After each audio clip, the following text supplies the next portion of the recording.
Hello everyone and welcome to my channel. My name is Kalika and you're going to be nicer to call center staff after watching this video. Was told I should post this here. TV provider employee calls out my father, and it's great. I shared this story elsewhere but was asked to post it here because you'd all enjoy it, so here you go. First, you must understand that my father is the ultimate weasel when it comes to his bills, especially his phone, TV and internet bill. He often calls up the company that sounds like Dodgers and complains about this or that and demands something for free. He's a long-standing customer with him and has managed to secure a lower monthly bill than anyone I know. It's actually ridiculous. Anyway, my father was going over his monthly bill and started freaking out. It was $20 Canadian more than it usually is, so he started scanning over the charges until he settled his attention on Crave. He had ordered Crave so that he could watch Game of Thrones, not just the new season, but all of it. So he called up Dodgers a few months before the new season was out and said he wanted Crave but that he didn't want to pay for it. He used all his tricks and stated many times that he was their best customer and blah blah blah. I really hate when he gets cheap about things. Somehow he managed to get it free for 6 months and lower his overall monthly bill to the point where when they start charging for Crave, his bill would still be lower than it was. He was happy. Fast forward to now, he sees his first $20 charge for Crave and immediately calls Dodgers. He starts berating the poor employee and accusing them of adding something to his account without his knowledge or permission, said he didn't know what Crave was, didn't know what Game of Thrones was, and requested a full refund for his entire Dodgers bill for the last 3 months for the inconvenience. Instead of caving to his demands, like Dodgers usually does, the employee played the original call transcript back to him.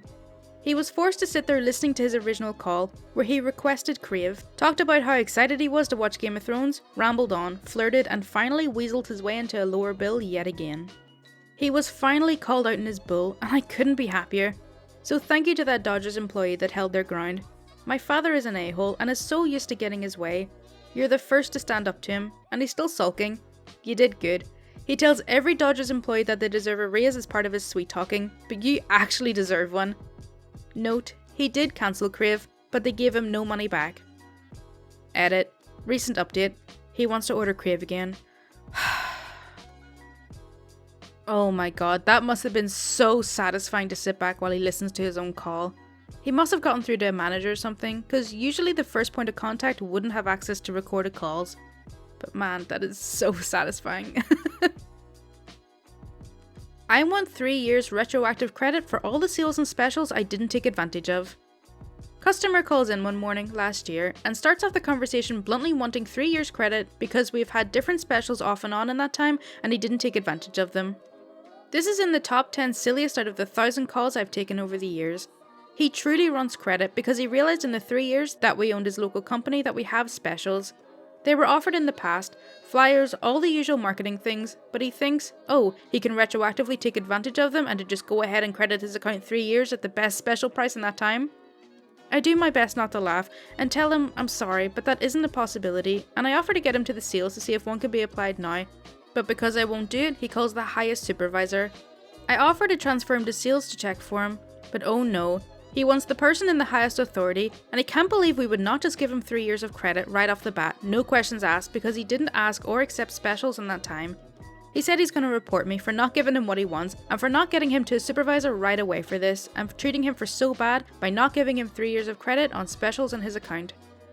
I put him on mute to let the others know what I was dealing with. This was a good laugh for sure. My supervisor definitely laughed and said that's one for the books, and no, he doesn't need a supervisor for this. I come back on the line and basically said the same as before, not being able to do that, but we can see what specials are going on currently and to get him one of those. They wouldn't budge for him wanting 3 years of credit, and I let him know it's not possible and this isn't going to a supervisor and this is cut and dry. I noted the account and ended the call when the swearing started. Looking back, they tried this again 2 more times in the next week and the person each time used my notes. No need for a supervisor at all, before going to collections for non-payment of the bill the next month. Oh, I've had a customer like this and it was super baffling at the time, but it had a pretty funny outcome. So, if you've never watched any of my call center videos before, I worked in a call center for mortgages. Now, this man had a mortgage, but it was on an interest-only basis, and what that means that for the duration of the mortgage, he never paid any of the balance off, only the interest. Say he took out a loan for $100,000 for 20 years. After 20 years, the balance would still be $100,000. Does that make sense? People would usually do this because the monthly payment would be super low and they would have something in place to pay the mortgage at the end of the term. Say something like a second home they would sell after 20 or 30 years to pay the mortgage. We also had things like fixed rates, where you secure a deal for 2, 3 or 5 years and your payments cannot be changed. If you're not on a fixed rate, you're on a variable rate, which of course can change and your payments can go up or down. Okay, hopefully that makes sense. So I had a guy on the phone who was on an interest-only mortgage and on the variable rate, and it had been that way since he started his mortgage 10 years ago. He said that he had just seen an advert on TV promoting our fixed rates and how if he had known this 10 years ago he could have saved so much money on his mortgage. So, by his calculations, we owed him over £12,000. Yeah, I'm not kidding. Now, since this was not my department and I wasn't willing to get into an argument with him, I simply told him that he could fix into a rate now if he wanted and bring down his monthly payments, and he said, "But what about the £12,000 you owe me?" I said I couldn't do anything about that, but I could log his case and get it to someone higher up to make that decision. He got really happy with that, so I logged the case and escalated it. I checked in on it a few weeks later and I was able to read the letter that was sent to him. It was worded really professionally, but it had severe undertones of, "Seriously, man?" Basically, the letter said things like, "We find it impossible to believe that you weren't aware that the bank offered fixed rates for the past 10 years due to numerous TV adverts, leaflets, your yearly mortgage statements, online banking, etc. So for that reason, we are unable to uphold your case." It was brilliant, and I hope that story made sense.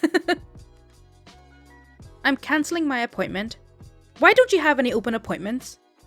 I don't work in a call centre anymore, but I still take quite a bit of calls at my current job. I work at a dental office where I assist with scheduling appointments on occasion. I get a lot of calls of the same kind, but this bitch really took the cake. "Hello, it's generic dentistry office, how can I help?" "Hey, it's this bitch. I have an appointment for less than 48 hours and I need to reschedule." "That's no problem, I can see it was for a cleaning and an exam. Just a heads up, these tend to be booked pretty far out. I'll try to find a slot that's ASAP, but at the very worst, we can schedule your exam first and add you to our cancellation list for our cleanings, so if someone calls or reschedules, you'll get a notification and you can snag the appointment." This bitch agrees without really processing it. I start offering appointment slots and narrowing down what she wants. She of course demands the most sought after slot. "Do you have anything after 4 or 5 PM? "We do, but the first availability would be in December or January. I do have some mid-afternoons in November, and whilst this location is booked out far, we have 2 other locations I can check that tend to have closer openings." January? Oh my god, so nothing is allowed to happen in my life? My co-worker's mom just died and you're telling me you don't have anything till January? Ma'am, I really do apologise. I just lost someone myself recently, and I know it's a very tough situation. As I said, appointments are booked 6 months out normally, but a lot of people, like yourself, call to reschedule or cancel, so I'd not be surprised if we got you in much sooner on our cancellation list. Why don't you have any open slots on the schedule already in case people cancel? It's like your patients can't have anything happen to them. At this point, the sheer logical fallacy was hurting my head. It was the 3rd patient to yell at me that day, so I gently reiterated about our cancellation list and that it's not uncommon for people to cancel or reschedule, like her. This bitch finally agreed to an appointment in January. She was snarky the rest of the call with answers like, "Does this slot work for you, ma'am? I want to find an appointment that will be the most convenient." Well, I guess it has to, doesn't it? It always blows my mind when patients make suggestions for our business while perpetuating the very reason we don't do those suggestions. That person is obviously on the Karen scale, but why was this the 3rd customer to have yelled at her? Are people just super aggressive about dentists? It doesn't print yellow. About a decade ago, while working towards getting my pilot training, I worked for a contractor to Dell doing customer care. When Dell learned I had an aviation background, they moved me to support the Boeing Enterprise Help Desk. Mostly the calls I took were getting emails to send, resetting passwords and other simple stuff.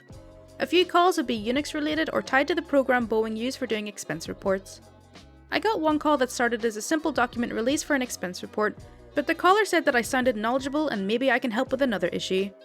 Okay, this call came in as a tier 2 call, so the metrics are different and I'm not super worried about call times, so let's hear it. I'm working on a presentation for my boss, VP of something or other, and for the past 3 days I can't get it to print any yellow. Okay, have you assured that the printer is a colour printer and that it isn't in need of service? Yes, it's a type of large office printer, and in the settings I checked the levels and it says they're all full. I got the addresses and used my tools to check the printer and all was good. I then got her permission to remote into her desktop and checked her printer settings. Everything looked correct. So I selected a page with a lot of yellow on the chart and sent it to print. She said the other colours are there, but still no yellow. I then asked if there was another colour printer we could send it to, but this was the only one as it was in the executive office. The rest of the building was simple black and white laser printers. So, after 15 minutes of not finding any way via software to see a problem or give a solution, I created a ticket for a tech to go on site and troubleshoot. Part of creating a ticket for an executive is putting your contact information as you're relied upon to complete any software side fixes. Later that day my phone rings, not from the call queue, but a direct dial. I take the call and it's a tech working the issue. He seems a little pissed and asked if this was some sort of joke. I assured him that it wasn't, I was just working the issue as reported. He explained to me that when he got to the printer, the lady came out of her office and told him the issue. He had to print a test page and immediately saw the issue. The lady was using a light yellow paper and her charts were not outlined or bordered. As such, it was printing yellow onto yellow paper and her charts were unreadable.